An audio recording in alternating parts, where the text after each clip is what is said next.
Bruno Mars's sisters have always stood proudly by his side. But now, one of them is revealing secrets that left fans stunned. Growing up, the family seemed like a tight-knit musical team.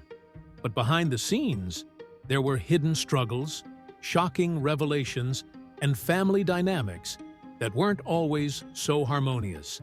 This confession has the world asking, what's really going on in the Mars family, born in music? Bruno Mars and his siblings, Jaime, Tiara, Tahiti, Presley, and Eric, share a deep love for music. Growing up in Hawaii, Bruno was surrounded by creativity.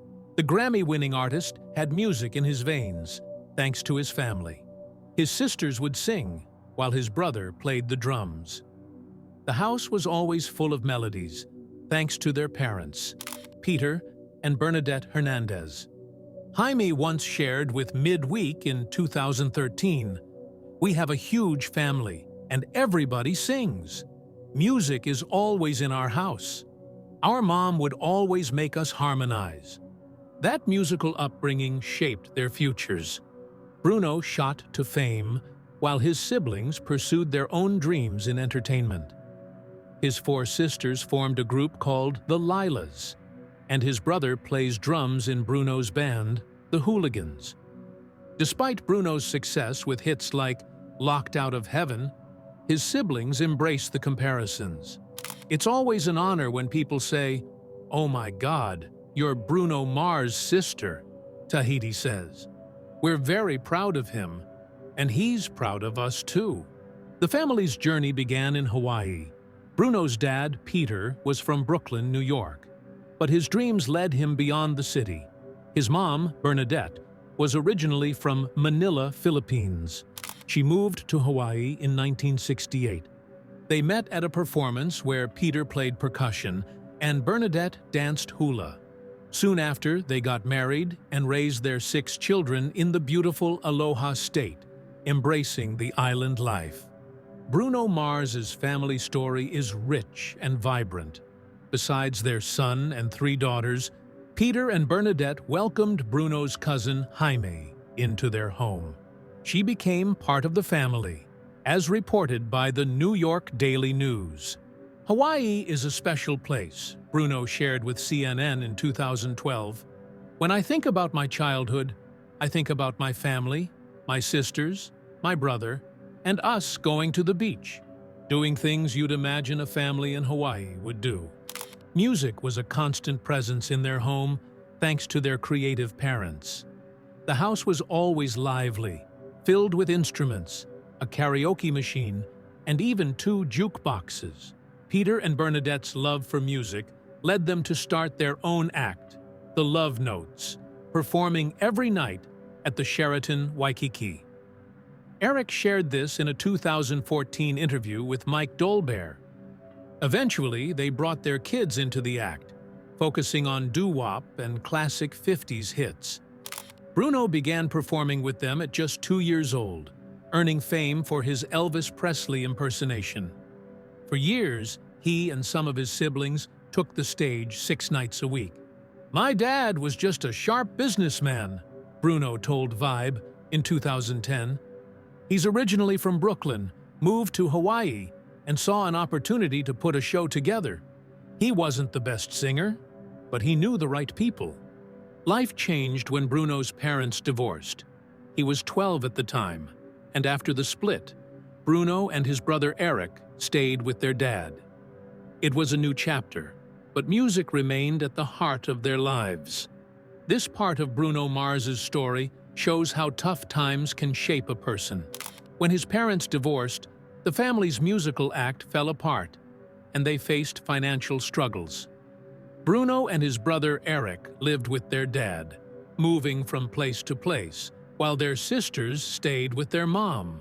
This instability fueled Bruno's drive to succeed in music.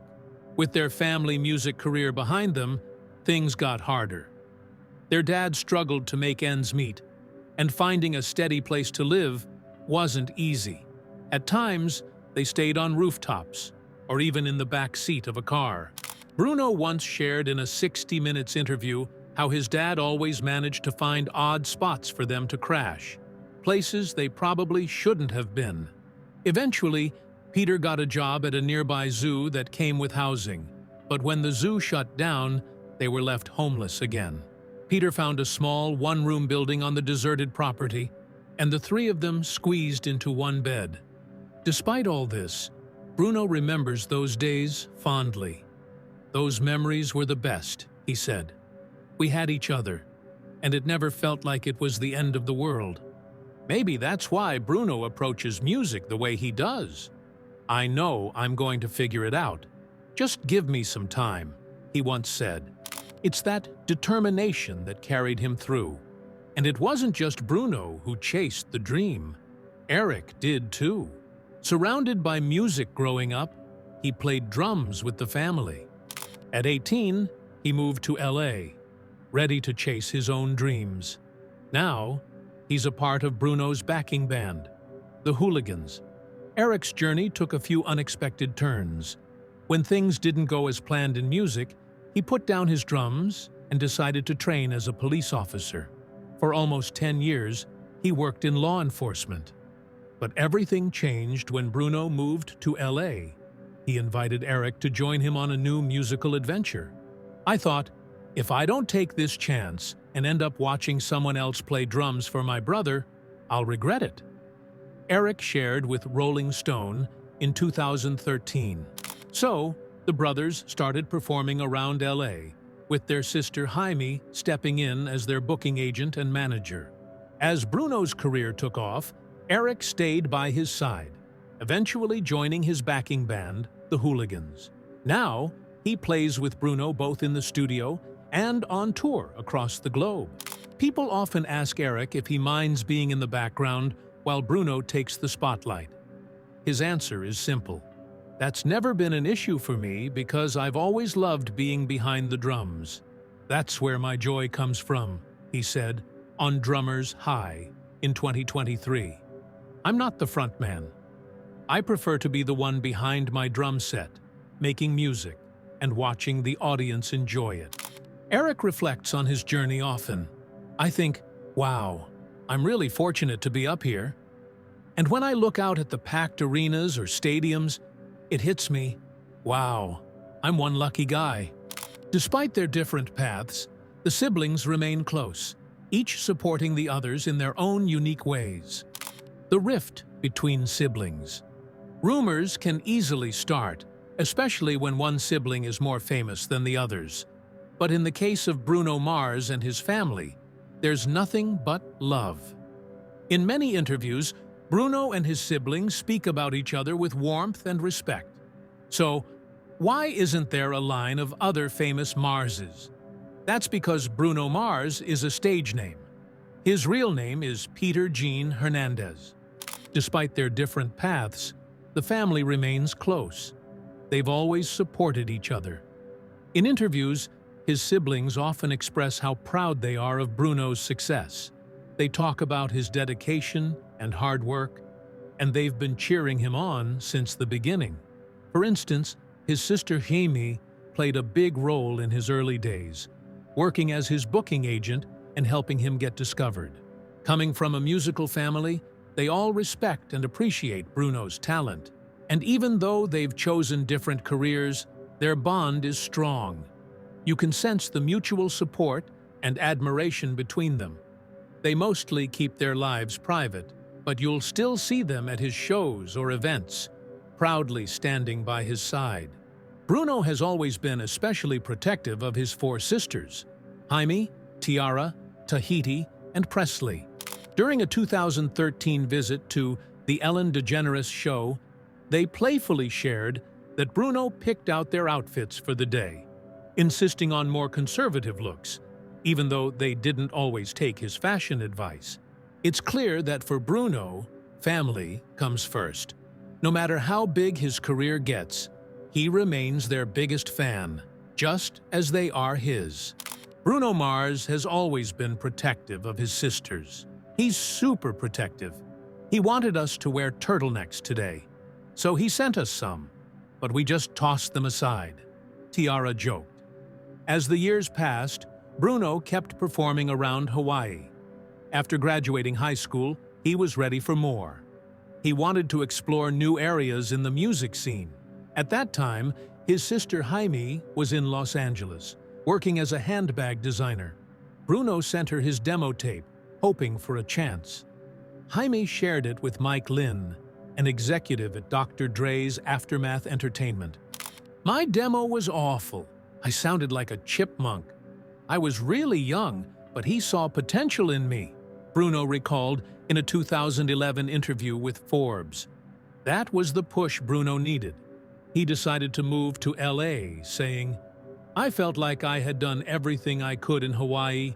I was playing in various bands and performing at shows, and I just wanted to see if I could elevate my career. So I bought a one-way ticket to California." Soon after, Bruno signed with Motown Records. That deal didn't work out, but he didn't give up. In 2010, he found his big break with Atlantic Records. Meanwhile, his sisters also had dreams of their own. They had been singing together since they were kids, and after recording a song for a charity, they reignited their love for music. Inspired, they formed a band called the Lilas, which stands for Love You Like a Sister. Determined to follow their passion, they left their jobs and moved to Los Angeles to pursue music full-time. Their journey wasn't easy. They faced the heartbreaking loss of their mother and the tough realities of the music industry. Being Bruno's sisters had its perks, but it also came with its own challenges. They often found themselves in his shadow, feeling the need to carve out their own identities. Still, they pushed forward. The Lilas released a few tracks, including Voices, a song written by Bruno. He was there for them, offering guidance and support. Their story is one of dreams, family bonds, and resilience. It shows how hard work and unity can help overcome obstacles, even in a competitive world like the music industry. Today, all of Bruno's siblings have started families of their own, but the connection between them remains strong, built on a shared love for music and a lifetime of support. Bruno Mars's siblings have built busy, fulfilling lives of their own. Eric and his wife, Cynthia, have 3 kids. Jaime and her husband Jesse have 2. Presley, along with her husband Kealoha, also has 3 children. Tahiti and her husband, pro surfer Billy Kemper, have 4 sons. Interestingly, 2 of her boys have already formed their own musical group, following in the footsteps of their mom and uncles. Although Bruno's sisters once chased dreams in the entertainment world, they've since shifted gears. Tahiti and Presley are now involved in the fitness scene in Hawaii. Tahiti runs her own gym, Uproar Fitness, where she works as a coach, often sharing her fitness journey on Instagram. Presley has become a personal trainer, dedicating herself to helping others stay healthy and strong. Jaime, on the other hand, ventured into beauty and wellness. She's an esthetician and the owner of Jaime, a boutique that sells natural products, including fragrances and body care items. She also started a foundation called Mama Earth, inspired by her experiences as Bruno's booking agent during his early career. Jaime used the connections she made with clubs and bars in LA to create a platform for positive change. "I wanted to provide people with enjoyable and accessible ways to experience the joy of giving," she shared on her website. Her organization focuses on art, music, and nature. Tiara has followed a different path. She's a music teacher and an avid surfer, often featured on Roxy's social media. She even hosts the brand's podcast series. Her love for music led her to create a festival called Keikicella, which celebrates the talents of children across Hawaii. While his siblings are busy with their own ventures, they remain close. They've found their own ways to shine, even if it's outside the spotlight. But what about Bruno? What's next for the superstar? That's a story still unfolding. Where is Bruno? Fans are always curious about what's next for Bruno Mars. While his tour concerts keep them entertained, many want to know when they'll get new music. So, What's Bruno got planned? He's keeping his future projects under wraps, but there are hints. It's been a while since his last solo album, 24K Magic, dropped in 2016, and fans are eager for more. Recently, a photo surfaced showing what looked like song ideas laid out, sparking rumors of a new album.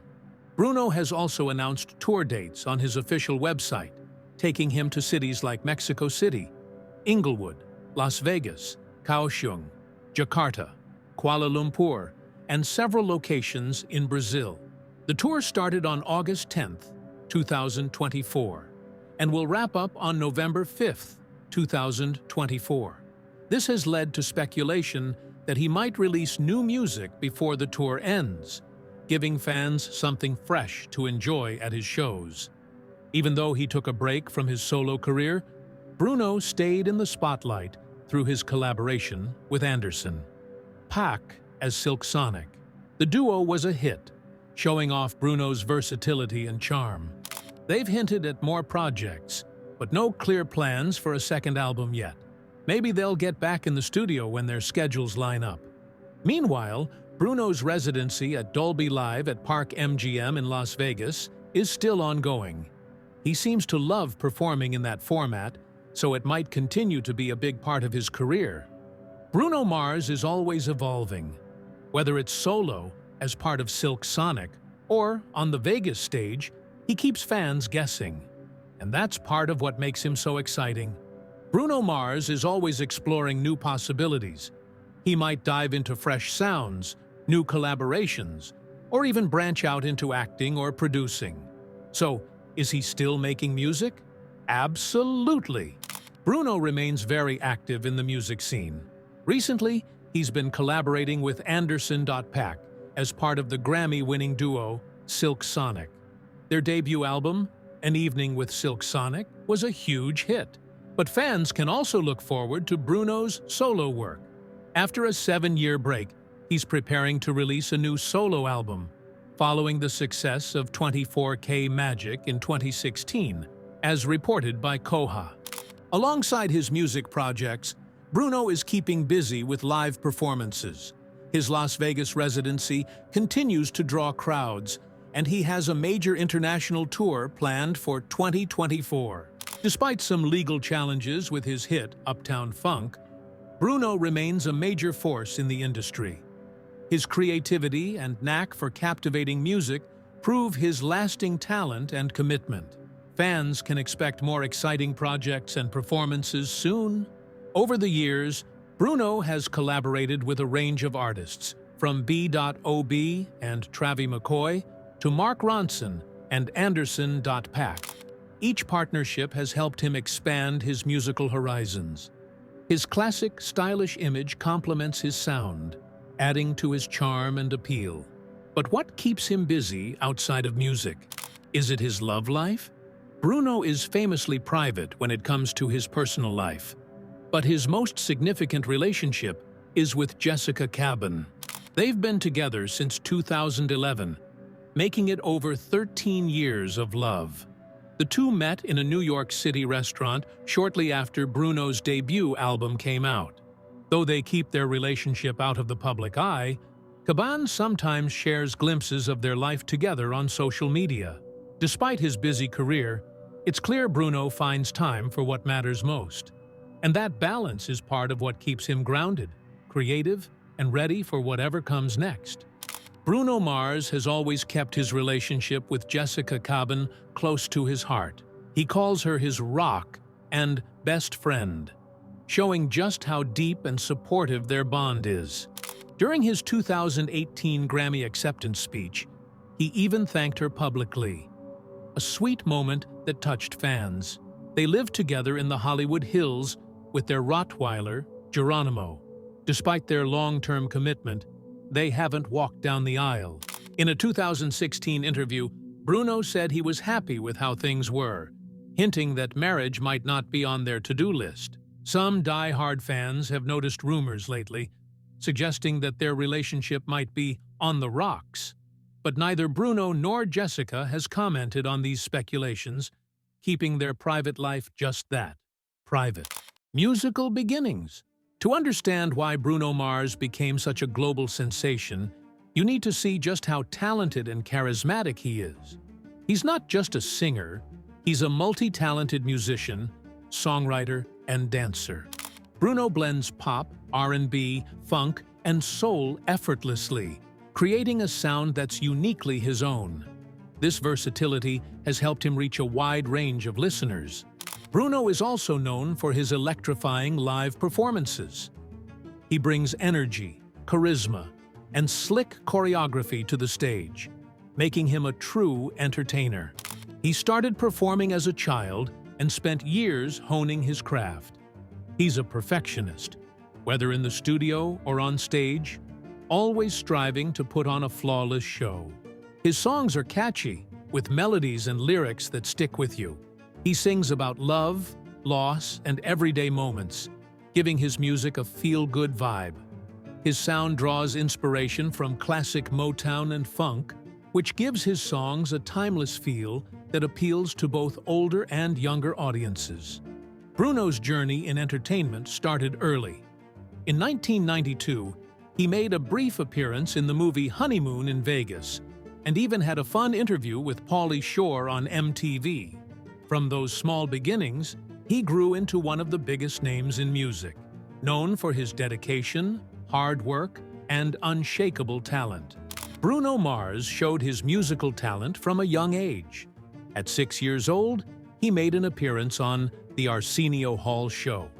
Throughout elementary school, he performed with his family's band, The Love Notes, doing 2 shows each night.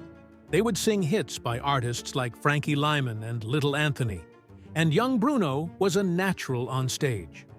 Even then, he had a mini drum set, guitar, piano, and other instruments, which he taught himself to play.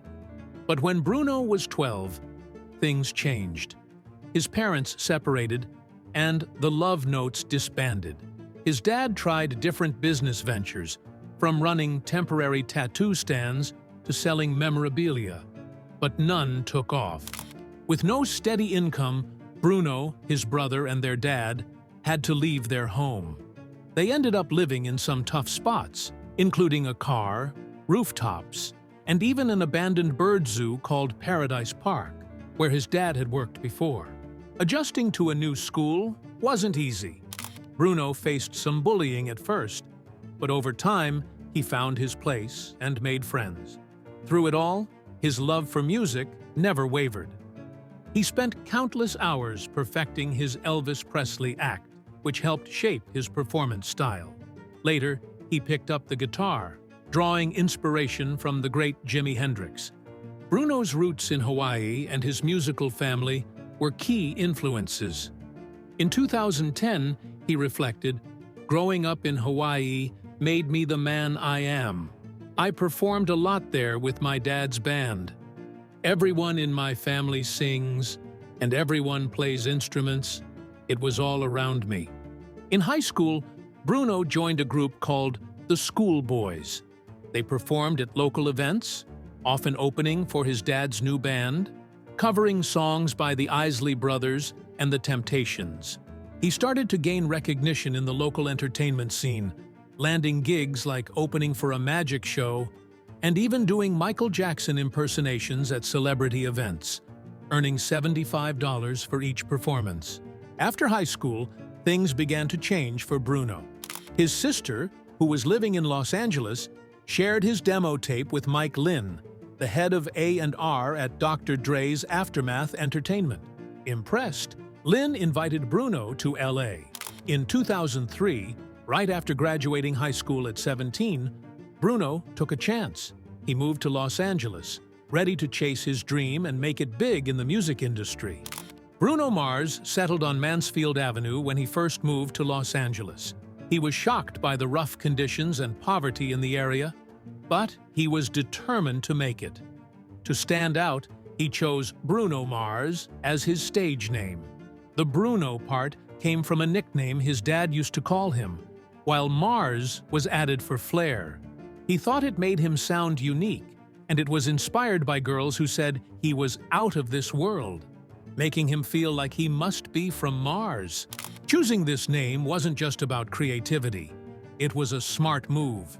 The music industry wanted to typecast him as a Latin artist and even pushed him to sing in Spanish. By adopting a new name, he avoided being boxed into a category.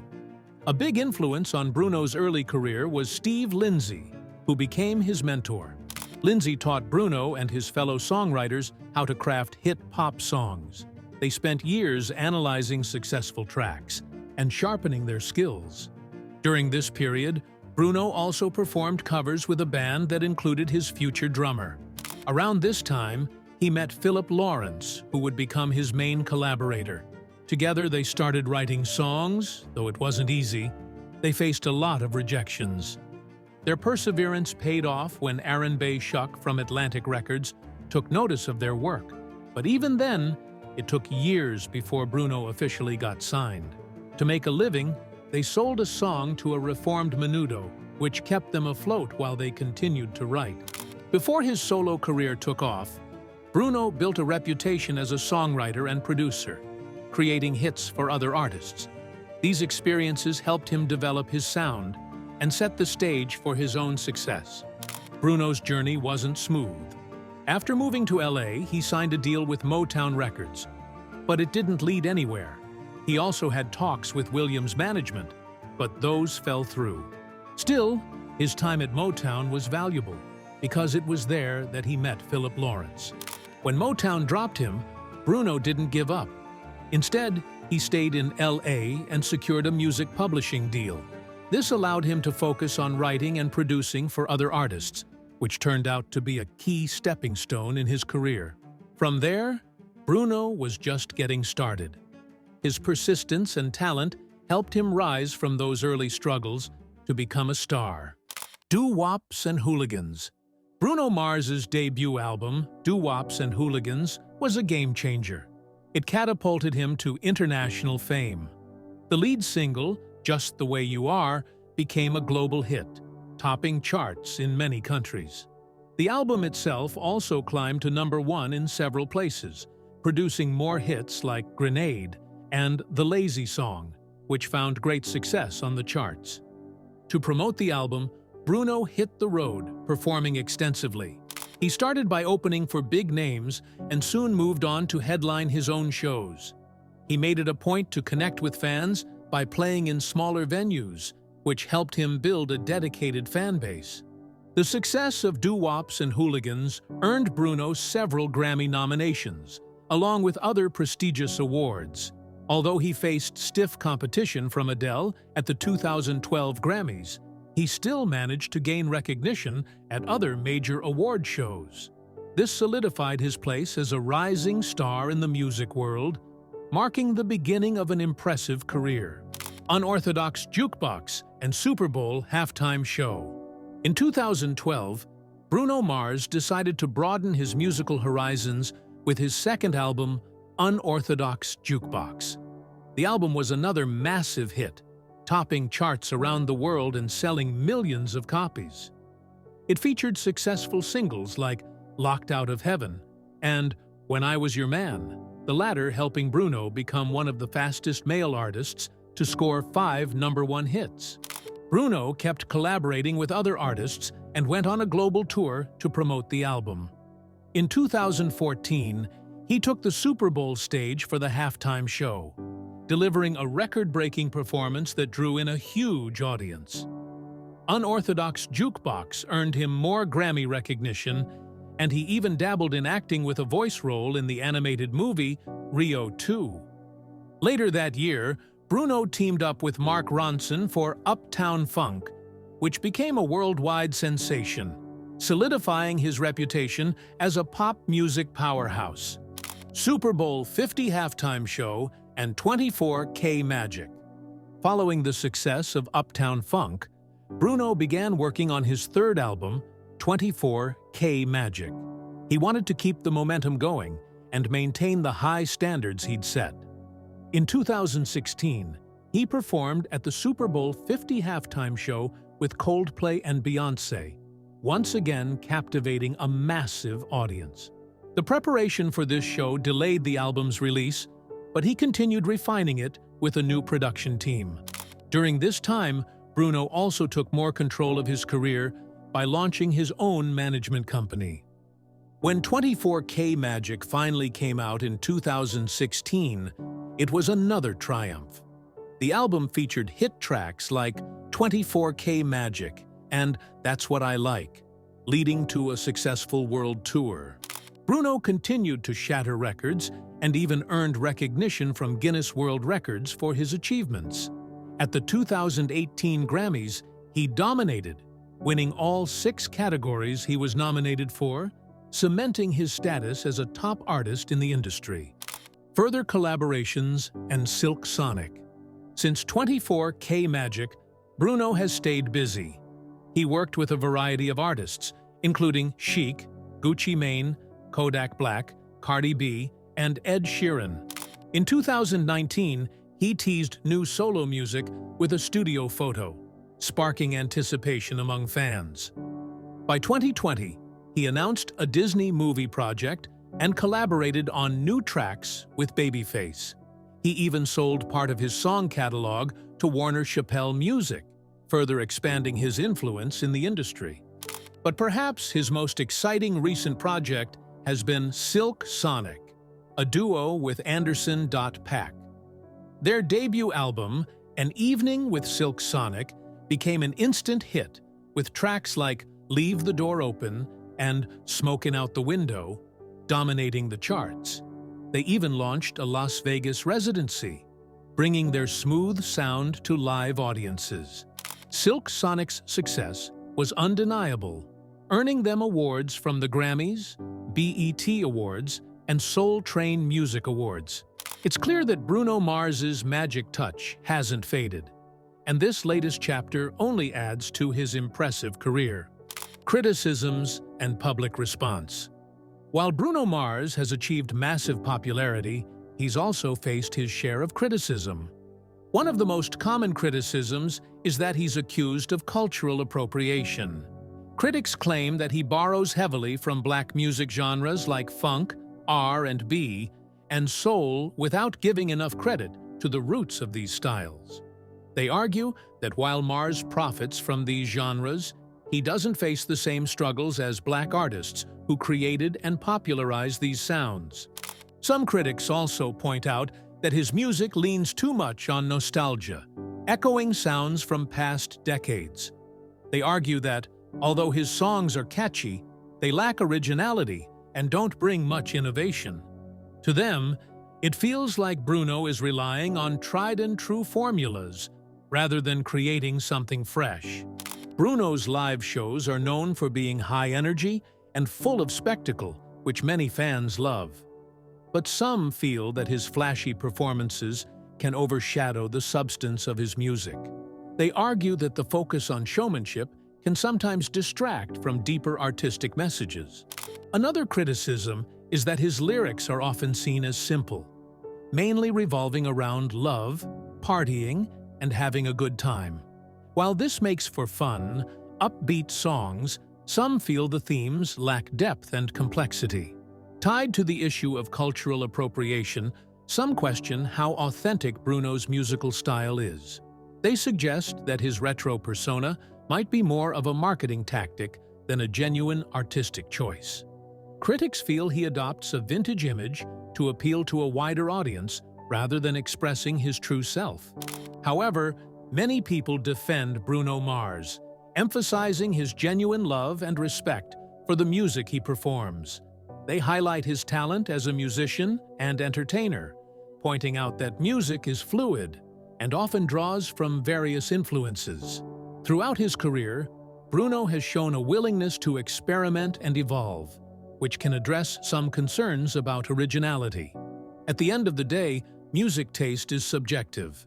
What one person might see as derivative, another might find enjoyable and well-crafted. Despite the criticism, Bruno Mars remains a hugely successful and influential figure in the music world. His songs continue to resonate with millions, and he's undeniably made a lasting impact on the pop music scene.